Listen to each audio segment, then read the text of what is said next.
We've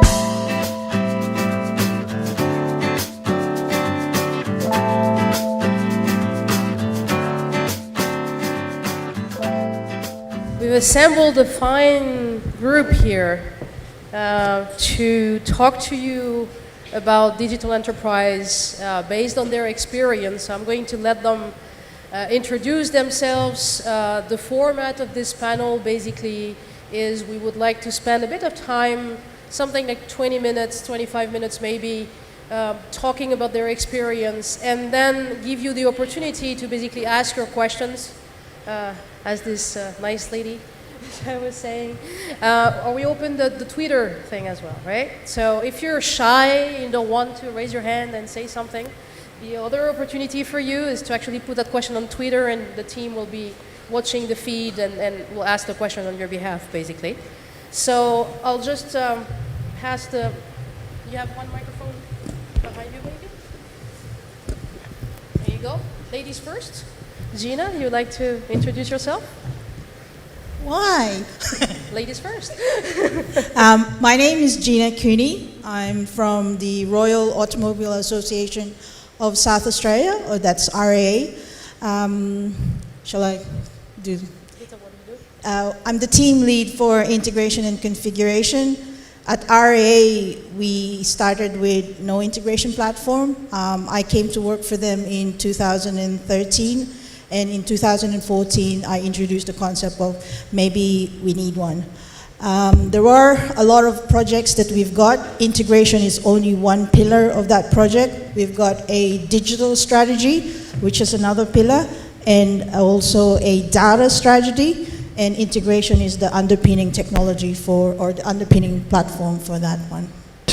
Hi, my name is Conrad Diaz. I'm from LOSC Group. We are one of the largest conglomerates in the country, and I function as a CIO of the group as well as CEO of a IT company which is called LOSC Technologies.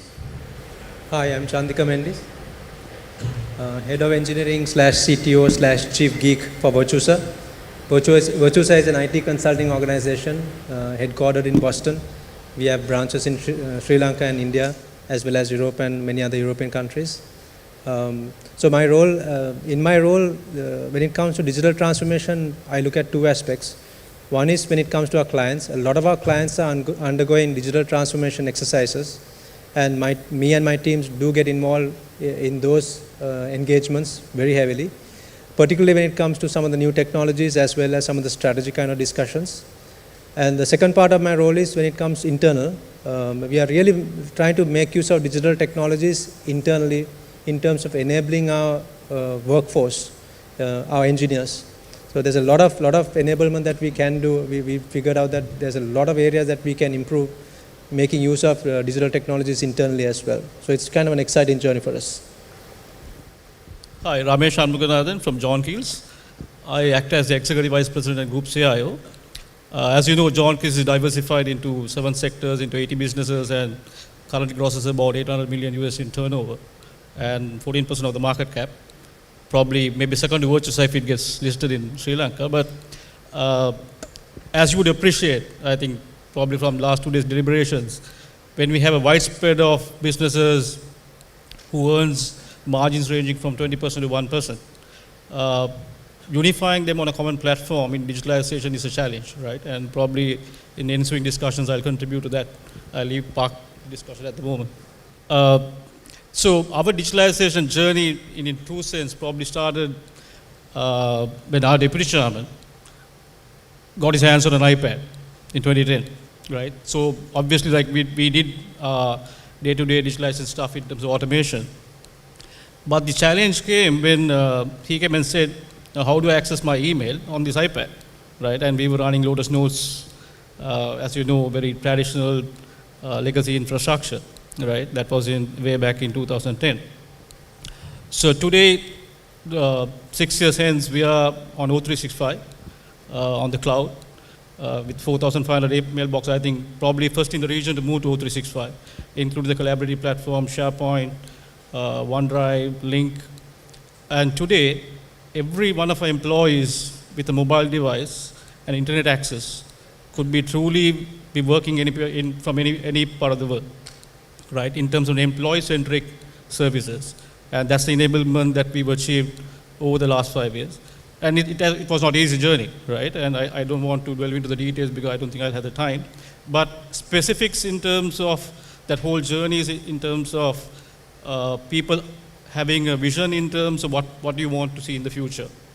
And enablement in terms of employee being productive, right? Where you don't want them wasting time in terms of wanting to do basic stuff, right? And how quickly could you enable them? Because if the employees are not enabled, I don't think any digitalization journey would be a success. Okay, our journey actually little bit different because we grew by acquisition as a group. So we have different challenges with different systems in all over different companies. So we are with O365 in some context, but some organizations has different needs. So especially when it comes to the financial services sector, we have moved several steps further away from in terms of the technology, what is the digitalization platform. Today our clients, being a non-banking financial services, not like a bank, even in a banking sector, you don't have mobile-based banking, very few companies have it. We have gone on a different direction and we have enabled our customers to transact anytime, anywhere, even any day, from the mobile device using our mobile platform. So that's a different experience. But it's just a journey, it's a start of a journey, I would say, for that sector. So the other sectors are in different levels and we have a complete different vision in terms of using the digital platform for rest of the organization. For example, we are into leisure sector. The leisure sector is in a different level of customers that we are dealing with. So we are at a different level of digitization process. Again, coming back to banking sector, we have a different vision where we have engaged in a project totally developing what Asanka said, a digital platform for the banking sector, which we believe that it is quite a challenging one. There are quite challenges that which we have faced so far, and probably I'll share with next with regards to the challenges. But our vision there is to create a platform which is enabling all the not only the customers, but giving the digital experience to our employees, customers, and partners, and who are connecting with our systems. That's where we are in terms of our financial services sector. For us at RIA, for me in particular, one of the biggest challenges we had when we started to look at integration products in the market was whether to go for commercial products for integration or open source or a combination of subscription and stuff like that. The first time I actually had a conversation from WSO2, the question, this was the statement that Michael Helm, our account person, said to me. Because I was asking, can you give me some indicative pricing of how much we're going to spend? Because usually commercial integration products are like that. You have to know how much it is. And then he goes and says to me, oh, well, you can download our products, the full of it, and you can test it for free on our website. And I was like, we were in a meeting and I was writing down, because expecting a number to come out of his mouth. And I said, say that again? You download the product for free, a working product? I said, yeah. I was like, and then I actually didn't believe him. So I said, can you send me the link? Because I actually didn't see it. So that was my first experience with WSO2. It was really, really surreal for me, because the last integration project I had before RIA, we spent about, maybe I shouldn't say it, but I'll say it anyway, keep it to ourselves, 1.6 million for a proof of concept. That's not productionalizing. So, so you could just imagine really? So we did that, we downloaded it. Of course, I didn't have the infrastructure to actually test it. I do have my own development platform in the cloud, but that's mine, because I'm a software developer by night, by day I'm at work. So I did all the downloads and I did some simple stuff. And yeah, that was the first shock to my system. I did the ESB then, the ESB component. So I was happy with it, and the person that I am, I don't actually recommend products unless I know they actually work, because I've got my name and my integrity down the line. So that's where we started, and basically the patterns, I identified patterns that are existing in the company at the moment when I actually started there. And then I had a few more analysis that I did. But basically, the hard part is really trying to figure out which WSO2 components should go together. And basically, that boils down to the requirements of the business. And if you don't know what you're solving or what your problem is, then you have no hopes trying to figure out what the WSO2 components would be. But a good place to start would be the ESB, because that's basically, in anything, our experience with the ESB was that when we did the proof of concept for our use case, we had one application which was doing an XML pass-through and not doing it the standard way. And we were getting stuck because ESB was trying to get it the standard way and it wasn't doing it. And then we told the vendor, you're not doing it standard. And the vendor said, yes, we are. And then we said, no, you're not. And then we had to prove it to them. But that didn't stop us, because we still were able to configure the ESB to work around the problem. And it worked. So it's a lot of experimenting, evaluating.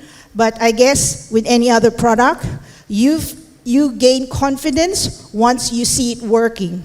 And if you see it working, then it's easier to tell people about it. And my advice is basically, before you actually say that it works, before you actually propose it to your management group, make sure it works. So, because then if there's an argument whether or not it doesn't work or doesn't work, you can actually show them. It's easy to show them rather than to tell them. Hey, so if you look at Virtusa, we are in a pretty unique place. Last time we counted 86% of our population were millennials. So what that means is there's a very different set of expectations when people come into the company. Those days, I think, when we, some time back, you had very slow connection at home, and dial-up modem or whatever, they have no broadband, and you come to office and or university, you get a fast connection, right, and you're very happy. And now it's the opposite, right? People have very fast connections at home. When they come into office, everything is blocked. There's a very protective kind of environment because there's a lot of data leakage concerns and all of that. So we really wanted to make sure that they get that Sunday night experience on Monday morning when they come into office. So part of our first part of our digital strategy was to make sure that they get a similar experience. So all of the best practices from what's out there in terms of their digital experience, in terms of, they're on YouTube trying to learn something or publish something that they learned. They're on LinkedIn, they're on all of these different technologies and platforms, and create a similar platform internally for our end users. And that's the first part of it. And if you look at our population, we have a lot of developers, being an IT services company. So the next question was, how do we really create compelling experiences for them, which really impacts them at an individual level? So for example, an activity that they regularly do is checking in code. How can you make that an engaging experience? So the moment somebody checks in code, we do an analysis. Immediately they get feedback on whether the code was good or bad. All of those are small experiences that go a long way to creating a really exciting digital experience. And that goes a long way for us from a business objectives perspective, because we want to make sure that everybody who comes on board gets onboarded, gets to a certain standard very quickly, they are motivated and highly engaged in the work that they are doing for our clients, right? So all of this is something that is part of our digital journey. And then you have different audience in terms of the people on site. Now they have different sets of challenges, right? People who go to client sites, they don't come into office every day and they are not connected to the office network. They have a set of different challenges. Time entry is a challenge for them. So there are certain specific things. Expenses is a challenge for them. How can you enable some of those use cases, user journeys from a digital device, from the digital device that they do carry? Now, it all seems like it's pretty easy, but what's important is from perspective of challenges that we faced. I like what Asanka mentioned about pace-layered architecture, because you have the traditional IT, the ERPs of the world, and all of that has a particular delivery life cycle, might be 3-monthly life cycle, right? Now, how do you now layer that against the innovation layer, where you have 3-week life cycle, right? You have a much faster pace of innovation at that layer, and now there's always friction when it comes to that layer meeting the other layer. So there's a whole bunch of things that you have to do in order to make sure that that is smoother. One part of is this technical, which is the infrastructure. Now, in order for us to get to that journey, we have to make sure that our infrastructure is sorted out, which includes MDM layer, API management, the services integration layer. All of that has to be done at an enterprise level. And so right now, in fact, we are deploying WSO2 API Manager to solve one part of that problem. And before that, we use the integration services of WSO2. So these are all very important elements of creating that digital platform for the enterprise. And without that, you're really, it's like spaghetti, right? You will really hit a roadblock wall very, very soon. So once you do that part, the next challenge is really at an organization level. So first of all, how do you really create some of those connections between the pace layers? When there's a very critical use case or user journey that requires changes to the bottom layer, can you wait 3 months to get it done? Can you change the processors there to make sure that there's a swim lanes, different swim lanes, right? So all of those changes are also very, very necessary as part of your digital journey. So I think the interesting thing is, so there's another part of it, which is the technology challenges, like the cloud, analytics. One thing I find is the mindset change. Every enterprise now has to become like a product company. Every service they put out, a product company doesn't just create products and just let it be, right? They analyze the customers, they analyze the usage, all of that. Now enterprises have to build those competencies. Enterprises had a captive audience all this time. They build the product and put it out to the enterprise. They better use it. If they have a checklist of functionality. If all the functionality is met, they better use it. Doesn't matter how the user experience is. Now it's no longer that way, right? They have to incent their customers, which is internal customers sometimes. And they have to run on a different set of metrics now to engage that and motivate that behavior. So there's a whole different set of competencies that have to be developed within the organizations to almost run like a product company or set of product companies. All those competencies in analytics, usage analytics, marketing, digital marketing, all of that has to be used even internally within an enterprise. So I think that's a very specific set of things that you can do to really overcome some of those challenges. It's an exciting place. So Ramesh, what would you say were the key challenges that you faced then? Challenges? Challenges.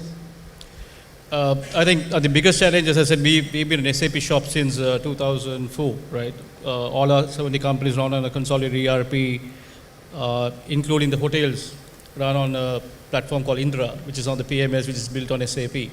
So 50% of our business is end-to-end runs on SAP, right? So one of the challenge that you would see in today's context that the linear value chain is moving to a value ecosystem, right? I think if you look at the Uberization of the world, if you so to speak, now today, if I want to buy something, I'll probably take my mobile, log into Amazon, order a book, pay by PayPal, get it shipped by DHL. So I create my value chain, right? DHL doesn't determine that, Amazon doesn't determine that, PayPal doesn't determine that, right? So today the challenge for us as a traditional organization is who got you so much to a linear value chain, how do you now facilitate the value ecosystem the customer is demanding from us, right? So that's where the two-speed IT comes in, the bimodal IT.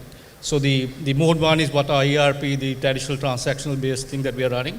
The mode two is the agility that we are looking for. So I don't know whether you all remember when Uber came in, they offered Uber Shopper. I don't know how many of you guys saw that. Now, if you don't have that kind of agility to map your product, to launch a service like that for a week and take it off, right? I don't think without that mode 2 you'll be able to do that. Right? Today, a lot of our organizations are unable to do that, right? So that's the reason now we are trying to bring in an API layer to orchestrate and federate and create an ecosystem with partners and expand beyond the boundaries of John Case in terms of offering a consumer what he wants. So the challenge there is twofold. Like a lot of us here would understand what technology can do, right? But going to a boardroom and tell them, if you say API, they say, what the hell is API? Like open source, right? So the challenge is how do you, in a business sense, convince them that there is a business case and there's a business need for this transformation, right? So obviously, one of the things that we did for the last 2 years, I personally have been talking a lot about digital disruption, public forums at John Keells, and last year actually we had a planned intervention with National University of Singapore, NUS. With the initiative, we picked 30 young guys across the group and put them through a program, 6-month program. And about 6 months back, we had a kickoff, huge digitalization initiative across the group, where every CEO was mandated that they have to identify digital initiatives and potential disruptions which are happening in the world which are relevant to their industry. And they were supposed to make a board paper to the board and create awareness amongst their colleagues. So that's the way currently we are undergoing. The whole theme is called Increasing the Digital Quotient, right? So we wanted every employee in the organization to be digitally aware, right? This is what could potentially happen to my business. This is what I could potentially do to my customer to enrich or the experience, right? So today we are actually going through that way. While doing that, we do certain phenomenal stuff that we've done. I don't know, probably you would have seen in the papers. We got actually the Sapphire Innovation Award in Orlando last year. Because what we did was, just to show that to John Case that this is real and this is doable today, we actually integrated iBeacons, Google Glass at Cinnamon Grad. We did a PO proof of concept. We planted iBeacons at the, say, front office, coffee shop. So we used the OpenID, and through Facebook login, we populated the consumer's thing when he did the registration, when he booked a hotel room. So when he walks into the hotel with a mobile app, if you are downloading Cinnamon app, we can detect that he is at the front office. And the front office officer would get alerted on the Google Glass, this person has arrived on the Google Glass, right? So a person could walk up to the guest, greet that guest by name, right? Then the same person goes to the coffee shop. But Google Glass is so prohibitive, it's not practical, but we did it as a theoretical exercise. So if the guy who is serving your coffee is behind a Google Glass, he will also probably be able to see this guy so and so, and what are his preferences? What did he order last time? From Facebook, we even scrape his preferences. What food does he like? Is he a vegetarian? Is he a vegan? Or does he like certain kind of food? And we were able to offer personalized even menu cards if we want to. So the concept is, what we said is, today the power of the technology is real, right? But what do you want to do with it? Where do you want to go with it? Is a question that business have to decide. We can't decide. We are a means to an end. Business have to ultimately buy it, they got to invest in it, and they got to make it work. So today the biggest challenge that I see is organizations are not ready to use this technology in a bigger sense from a Sri Lankan context, because our maturity level from a customer is not demanding more, and our organizations feel that the current status quo will prevail for another 2 years. What's the hurry, right? So this chicken and egg debate is what is probably killing us. And if you educate more people, and I think more people get aware that this is real and this is doable, I'm sure we can build the traction. Does that reflect your experience, Conrad? Yeah, I think I agree with Ramesh with regards to the readiness of the business. I think that's something the leadership of the organization has to take it. That's something that which we also face when it comes to digitalization and using the technology in the business. I'll share some experience with regards to our mobile app for the customers, because we have a couple of things. We have done one mobile solution for the digital platform for our microfinancing officers, which is actually the employees of the organization. They go into the rural areas and they do microfinancing. Microfinancing means not the microservices, it's microfinancing. It's actually the financing of smaller financing amounts, like in Sri Lankan rupee context, it's about 25,000 rupees for self-employed and a group loan concept. So the challenge there, what we faced is actually our guys earlier used to go and get the loan documents and do the loan through manual means. Today now they go with they go with a mobile app and a printer, and they do the entire processing, including now the credit appraisal process. That means giving the credit to the end user itself through that whole process managed through the mobile app. But again, we have a huge challenges there. The connectivity was an issue in the whole rural areas, because we are talking about deep rural. We are not talking about Colombo, we are not talking about the main towns where there is connectivity. So we have to look at the challenges which we face in terms of how we go. I mean, it's not a true a digital challenge, but the connectivity issue. Then the physical money that which is being carried back to the office, there's a huge risk. Whether there is a digital component of it, or whether there is we talked about digital money some time back or a couple of weeks ago in another forum. So how can that be transformed? It's a question that we had. So when it comes to the customer app, we have all walks of customers. If you really look at it, the rural community doesn't have a smartphone yet. They are not using smartphone. So how can we give this opportunity of them to use the mobile banking platform, transfer money without a mobile digital true smartphone? So we had to invest, or we had to look at, that's a customer experience at the end of the day. It's a different form of customer, but that customer is not expecting a smartphone experience, so he's expecting something else. So we had to look at the investment in USSD, which I don't know, some of you all wouldn't have heard of, which is a bit of an older technology, and we had to do an app on USSD as well. So that's another experience that we had. So then the other challenge that we had in terms of, we are a running organization, meaning that we do have to maintain our day-to-day operations. We need to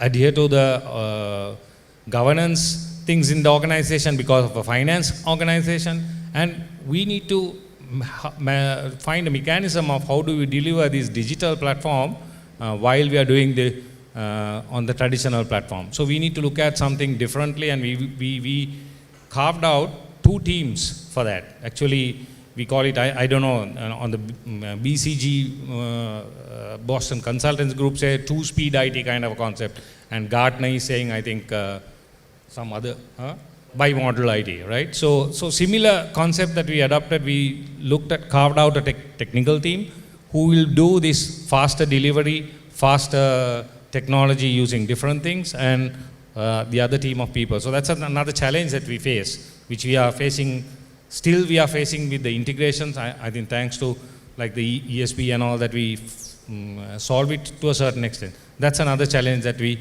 came across when we are rolling it out. Of course, the technology challenges are not that great in terms of, I mean, there are no that much of technology challenge. It's readiness and how you adopt it, and how do you give the business what they need with the real ROI. I think one of the other challenges is, even though that we are ready with the technology, whether, I don't know how many of you knew that you can use mobile banking platform of Lankaorix Finance company or commercial leasing company and transfer money to any other bank, even on a poor day, even middle of the night, right? So that's a huge issue that we have. So there is another challenge in terms of communication challenges that we have. So these are the business challenges that which we have faced so far, and we are now trying to roll it out, how we are going to market it, because I think I can say that we are the only company or only banking sector company who can facilitate that at this given moment. Not even a bank has it at this given moment, right? So a classic use case is on a poor day, if you want to buy something, and if your seller's account is in commercial bank, Bank of Ceylon or any other bank, most of the banks are covered now, almost 12 banks are on the platform. Going with your mobile phone, if you have an account with Lankaorix Finance, you can give the money and do the transaction even on a poor day, even up to 5 million rupees, which is a huge amount of money you're talking about. It's not a small amount. 5 million rupees means you can buy a car. But the challenges are, have we educated the users? Have they adopted it? The user adaptation is a challenge. So these are some digital challenges that you are facing now. So a lot of food for thought. I guess we've been speaking about 30 minutes now.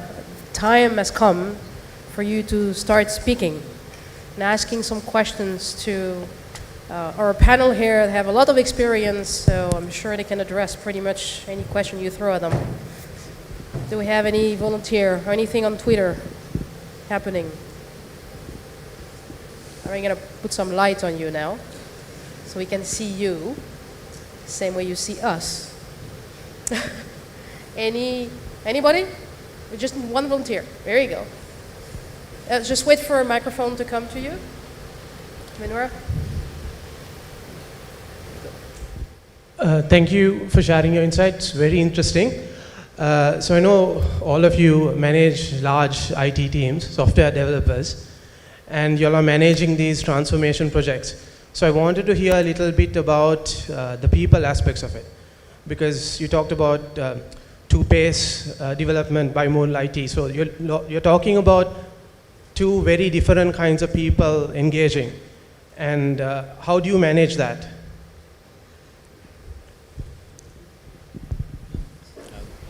We actually have taken on a very liberal approach in terms of on the Mode 2. We are partnering a lot of organizations, including freelancing guys, right? Because thanks to Sanjeev, I come for this work in Sri Lanka, and I meet a lot of guys. And today, actually, we're having a few big data initiatives which are done by guys who are just relocated from US, right? So we are not looking for formal structures and organizations, but we are looking for capabilities, and we are crowdsourcing it today for Mode 2. So that's where we feel anyone and everyone should be able to contribute to Mode 2, and that's where we are trying to provide the architecture and the fail-safe, fail-fast kind of thing, where we could do things on iteratively, see how we could improve, learning from the startups in terms of minimum viable product, what's it, if it's successful, how do I take it to the next level, that kind of thought process. Add to that, I think there is some, we said two-speed IT or bimodal IT, but I think we need to understand managing people is, you should not say that the low-speed one is not important and the high-speed one is the only important one. I mean, that message should not go. I think both things are important for the organization. So it's a transition stage. So I think the more focus should be in terms of the higher speed or the digital speed is to give a digital speed solution, and they are important as well as the core system providers or the core system guys. Of course, we also use outsource services from various parties, various organizations. Yeah, so we have a slightly different situation where we are having a lot of developers and very IT-savvy organization in general. So one of the challenges that we have comes from the IT side itself, because we have most of the technologies that have been brought up in the system have a mindset of building the solution is the biggest challenge, right?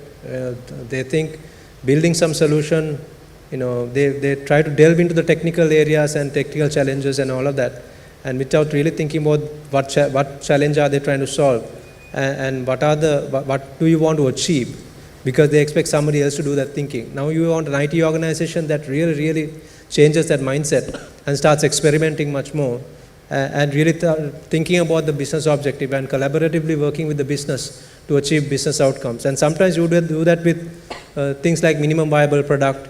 There's a lean startup. All of those methodologies now have to come into the picture, and these are competencies that the IT guys don't have today.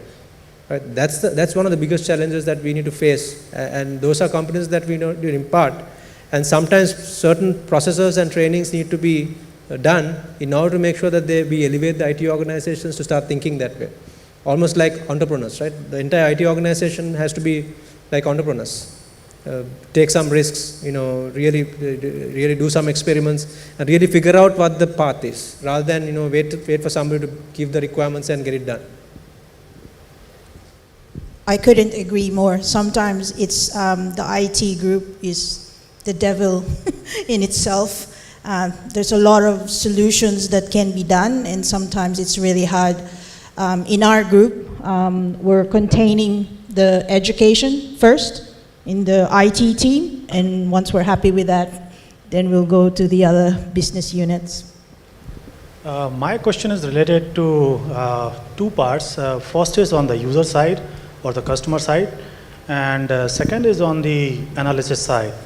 So typically when you talk about the user side of the story, when we are talking about any digital experience, we need to take into account, not only basically guys who are living in city, but villagers as well, right? So the first challenge that I typically see in today's environment is the farmers are not very well connected with the cities, right? So they need to ship goods, need to basically get some of the basic elementary services. So at the moment, digital experience is not really helping them. So point number one, how we can enable basically a proper communication between the people who are living in villages and the guys who are actually living in the city with a connected enterprise. Point number one. Then point number two is if you look at overall customer perspective, there is a lot of basically 360 degree analysis which are to be done on the back end side to understand what really a particular customer wants. So how you can achieve those 360 degree analysis using the existing technology or whatever is coming in future. So those are the two questions I have. Very loaded question. I don't know, we have just 5 minutes. I think if you look at the challenge today from a Sri Lankan context is I think our mobile penetration is close to about 90%. And like what Conrad said, smartphone penetration is only about 30%, right? So any digitalization strategy has to look at USSD to reach the masses. So the options in terms of what you could do is limited, right? If you really, only vehicle we would have to reach the masses on inclusive sustainable development is mobile, right? Because broadband penetration is only like 20%.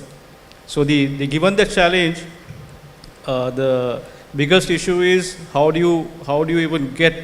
Now, if you look at from a Sri Lankan context, EasyCash, mobile cash has caught a bigger traction because of that very reason. And today, if you look at an average ARPU, and 90% of our mobile phones are prepaid, and average ARPU is about $3. That's about $400, right? So when you have a wallet which is $400 only, what can you do with it, right? So there's not too many options that you could do in terms of selling big things, right? So it is ultimately for digitalization to really take off, our per capita income has to grow, right? The economic activity has to grow. There has to be a higher disposable income at the lower bottom of the pyramid, right? And I think India has bypassed that thing, and probably you have the critical mass in India to do that. In Sri Lanka, still we are struggling to get the critical mass. So whatever we do is purely pitching at the top end of the tier, right? And purely creating engagement experience, not in terms of the inclusive thing. I don't know if I answer that in a short sense. Yeah, so I would like to add to that as well. Like, so whatever the digital experience that you are providing should be based on the underneath infrastructure. So it can, like, ideally it should be real time and those the features that I explained, but it can be batch. As an example, like you can utilize the existing infrastructure or network. Like as an example, I think, I'm not sure whether it exists now, there was a system to do trading in these villages that people go to the post office and then do the trading. So it's kind of a digital experience for them based on the available infrastructure and then provide it as a service. So you have to pick the correct method or correct solution based on the available infrastructure. Still, you can provide some value for your customers. Hi. We've spoken about digital transformation and that's often driven by a technology group or technologists. You've already mentioned that it's an enterprise sort of initiative and we need to bring the business along. I guess my question is, do you have any advice on techniques or methods to bring those stakeholders on the journey that works? It's something that you've often had to deal with, so. You mean to say getting the business folks into the journey, is it? Is that absolutely? Yeah. It's got to be an enterprise initiative. That's really what's got to happen. But it's often started by technologists, and getting that business on the journey, getting them there is a hard thing. I just wondered if you've got techniques or advice on what's worked for you guys. I think Ramesh touched upon it. I just want to say something before, he can explain that further. I think one of the things that we need to know, we are talking about this bimodal IT and all that. I think we need to go into the bimodal business as well. In the sense, if your business leaders doesn't understand the digital, what the digital business can do and how it can help your organization, definitely the new disrupting companies will come and take over your. So I think from a business perspective also, I think the businesses needs to look at whether we could look at a bi-model business, in the sense the digital channel separately and then trying to build that digital business, because it's still in the infancy stage. That's my opinion, and probably if you can drive towards that so that you have a digital business line with the supported with the digital IT platform, and going towards that, I think might help achieving that. I think Ramesh touched upon something else in terms of how you all have done it. No, I think it's difficult, it's organization centric, right? A lot of this stuff is very personal to the organization and the culture and the leadership. So if I speak for John Keels, the first, when you're running mode 1, that's the ERP, you got to first earn your credibility as a technology team, having established a kind of a well-oiled transaction system. Right? Because you can't be talking about digital when your transaction system is falling apart. Right? So first you got to establish that foundation, earn the credibility, then you can take the journey of having the discussion about digitalization specific things. Now if you look at from a John Keels point of view, as I said, now today we run a virtual environment. Like I think they were talking a lot about, today I can provision a VM in 5 minutes. Right? I run a virtual environment on Cisco vSphere, NetApps, VMware. So I couldn't even fail over my data center in 10 minutes, all my servers. Right? So the issue is about when you establish a credibility, people are going to listen to you. Right? But then, because the issue is no one is going to write a blank check and give you go do whatever you want. Right? I don't think that's going to happen in any organization. So then you got to pick your battles in terms of the 80 businesses, who is the business who is really kind of not doing too well, and this could really be the game changer for them. So if you pick your battles in terms of maybe getting few business cases established, say this is going to work, then the rest will, like as the floodgates open, they will buy in. So obviously you need to have a sponsor at a board level. That's important for us.